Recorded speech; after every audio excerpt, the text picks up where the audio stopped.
So after the election, there was a surge of claims online about election integrity. Now, some of the most popular claims were made about the Ottawa riding of Carleton, where Conservative leader Pierre Poilievre lost to Liberal candidate Bruce Fanjoy. So let's fact check some of those. First, we should note that Poilievre has not suggested that the vote was wrong or that he should have won, nor has the Conservative Party. But the ballot did look unusual in Carleton. It had 91 candidates, the longest of any riding. And the researchers I spoke to said this fueled some of the misinformation. Most of the candidates were from a protest group that wanted proportional representation, and they followed the rules to get on the ballot. And they've done it in previous elections too, so it's not unheard of.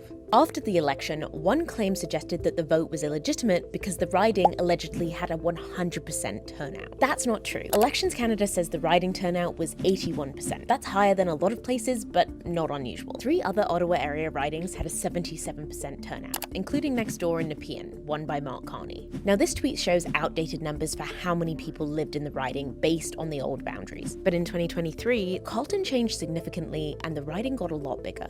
Some have used the new map of Carleton to illustrate gerrymandering, a word often used in the US to describe when electoral boundaries are manipulated in favor of one party. And this tweet suggests that the boundary change was deliberate to make it harder for Poilievre to get elected. In reality, there's a whole independent process in Canada to review electoral boundaries. It happens every 10 years. As populations change and grow, the idea is to make sure that each riding has the same number of people in it. The boundaries are established in each province by an independent panel led by a judge for a total of 10 commissions. Public hearings are also held in districts that are impacted, and MPs can participate. Another claim suggests the vote changed because of population growth from immigration. And this post on X claims that 95% of Carleton's population growth came from immigrants over 10 years. That 95% number likely comes from Canada's overall 2022 census data, not just Carleton. In terms of actual immigration growth in Carleton, we don't have a clear picture right now. That's because census data only dates back to 2021, and it relies on the old Carleton riding boundaries, which changed in 2023. If you want a more clear picture that reflects the new boundaries, you have to look at 2 areas in southern Ottawa, Carleton and Carleton.